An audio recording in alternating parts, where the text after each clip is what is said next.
Hey guys, Epoch here. This video is an update to my 2020 Arma 3 performance guide. In this video, I will show y'all some launcher optimizations, how to find and edit your game config file, and my Arma 3 graphics settings. If you enjoy this video and it helps you out, a like would be greatly appreciated. Without further ado, let's get right into the video. To start things off, there are some general things you need to know about Arma 3 and the way it performs. Arma 3 is a very CPU intensive game, so having a higher CPU core count and higher CPU frequency will help you out a ton when trying to run Arma 3 at a higher frame rate. Another thing about Arma 3 is that it runs terribly on hard drives. When running Arma 3 on a hard drive, you may experience a lot of stuttering. For this reason, I highly recommend running Arma 3 on a solid state drive. Lastly, Arma 3 behaves in a very weird way when it comes to what graphics settings you choose. What I mean by this is that sometimes running the game at higher graphics settings will actually give you more frames per second than lower graphics settings will. This is an issue with Arma 3's engine, and I'm hoping the issue won't carry over to Arma 4, as Arma 4 is expected to use Bohemia's new Infusion engine. Now, with the general knowledge out of the way, it's time to talk about launcher optimizations for Arma 3's game launcher. Performing these optimizations are super easy. First, what you're going to want to do is open up Arma 3's game launcher by launching the game through Steam. Once you're in the launcher, you want to navigate to Parameters on the left side here. Then up top, you want to navigate to All Parameters. Here, we want to focus on the three settings that are named CPU count, extra threads, and enable hyperthreading. For the CPU count setting, you want to check the box next to it and enter the amount of cores your CPU has into the long black box to the right of the checkbox. Moving down to the extra threads, you're going to want to check all of the checkboxes in this section. And finally, the enable hyperthreading option is dependent on whether your CPU has hyperthreading or not. If it does have hyperthreading, then enable this setting. If it does not, then do not enable this setting. If you don't know what hyperthreading is, or if your CPU has it or not, just look and see how many threads your CPU has. If it has twice the amount of threads as it has cores, then your CPU has hyperthreading. Moving on, let's talk about Arma 3's config file. To find this file, you want to open up File Explorer and navigate to Documents, then to Arma 3. Here you'll see a CFG file. Open this file with Notepad, and you'll see all of this information pop up on screen. In this config file, there are three main settings that you need to look at. The first setting is refresh. This setting determines the maximum refresh rate the game will show on screen. Match this setting to the refresh rate your monitor is rated for.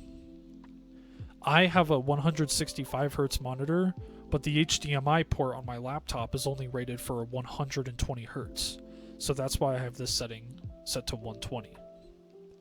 The other two settings in this config file you need to worry about are GPU max frames ahead and GPU detected frames ahead. Change both of these settings to equal 1. Now that we're done with the config file, you can click File in the top left and click Save. Now, once you have all that done, you can go ahead and launch Arma 3.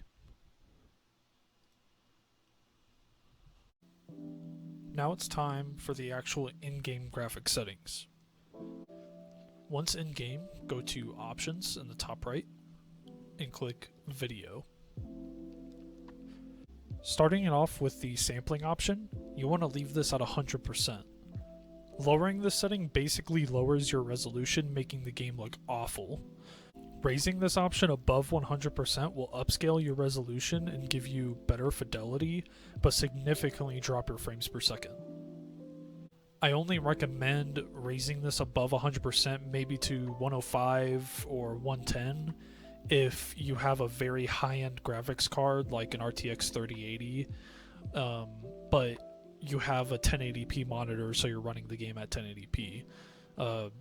In that case, you might get a little bit out of upscaling your resolution through sampling. For textures, you can set these to Ultra if you have adequate VRAM. If you have 3 GB or less of VRAM on your graphics card, I would suggest lowering this setting to High. For objects, I have this set to High. This setting basically controls the amount of detail and objects in the scene and how far away certain objects will actually render in. There's no real visual difference between Very High and Ultra, so Very High is the highest I would go for this setting.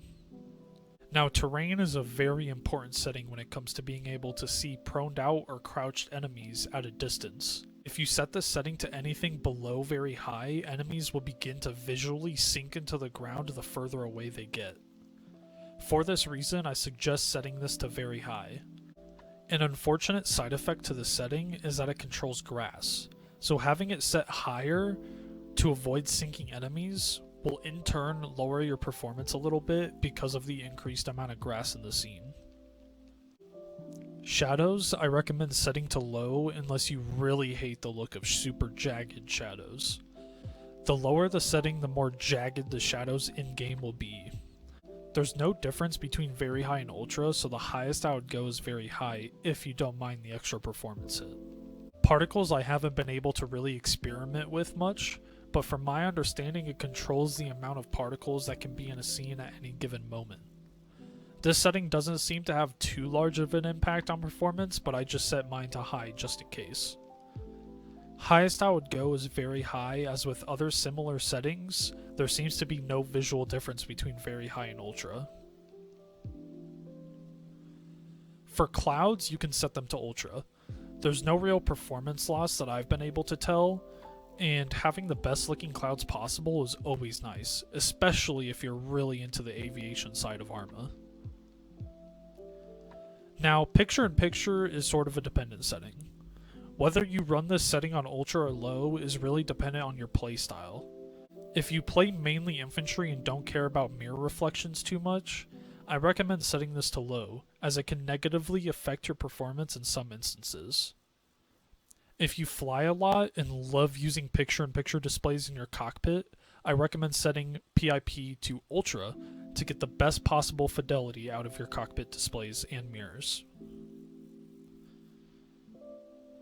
View distance is dependent on various different things like your playstyle, situation, mission, and or what type of aircraft you might be using if you are using an aircraft. As infantry, you won't really be engaging or even looking for enemies any more than 2,500 meters away.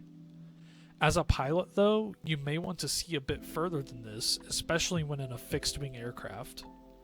With that being said, I recommend setting your view distance to a maximum of 2,500 if you mainly play infantry, and a maximum of 10,000 when piloting, co-piloting, or gunning an aircraft. Additionally, I recommend syncing your overall and object view distances to be the same value as each other.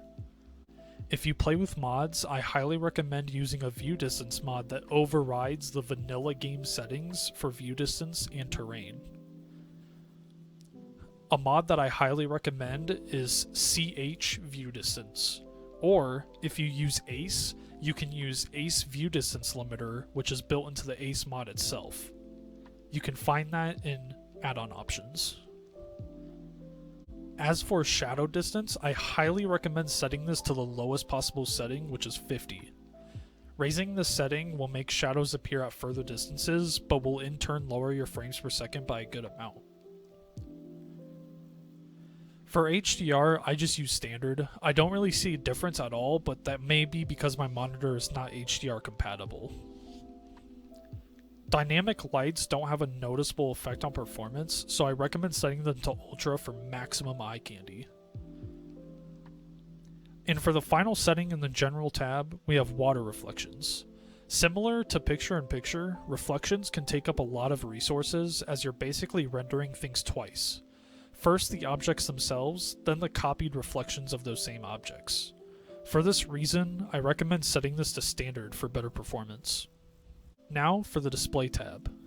This graphics settings tab is fairly simple. I recommend running the game on full screen window, as regular full screen can present some issues that can just be avoided by running windowed. Your resolution should be set to your monitor's native resolution, though I definitely don't recommend running this game at 4K, unless you have a super high-end computer coupled with a 4K monitor, of course. As for VSync, keep this disabled, as Arma 3's VSync is just terrible and can cause really bad stuttering. Moving on to the third and final graphics settings tab, we have the AA and PP tab. Now bloom is a personal preference, but I usually prefer to disable it in my games. Radio blur, rotation blur, and depth of field should all be turned off, as they add unnecessary blur to the game, though I will say some people do prefer to enable depth of field in their game. AO, or ambient occlusion, in this game is odd. Usually games suffer huge performance loss in having more ambient occlusion on screen, but Arma 3 seems to not be one of those games. Because of this, I recommend setting this to the highest setting possible to make grass and other small objects look much better. Last but not least, we have the anti-aliasing settings. The only setting you really have to worry about here performance-wise is FSAA. I personally don't really see much of a visual difference in having this on or off, but it does seem to heavily affect performance, which is why I recommend turning it off. PPAA affects the quality of the anti-aliasing used in-game, and generally doesn't have a huge impact on performance from what I could notice. The higher the setting, the clearer anti-aliased objects will be.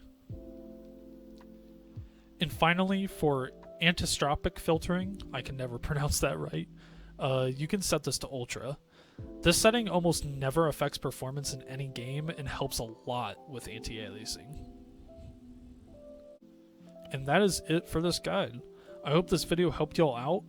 I know my last Arma 3 performance guide was kind of scuffed, so I really hope this new one can help people have a good Arma 3 experience better than the previous guide. If this guide did help you out, please hit the like button down below so more Arma players can find this video. Thanks for watching, guys. Peace.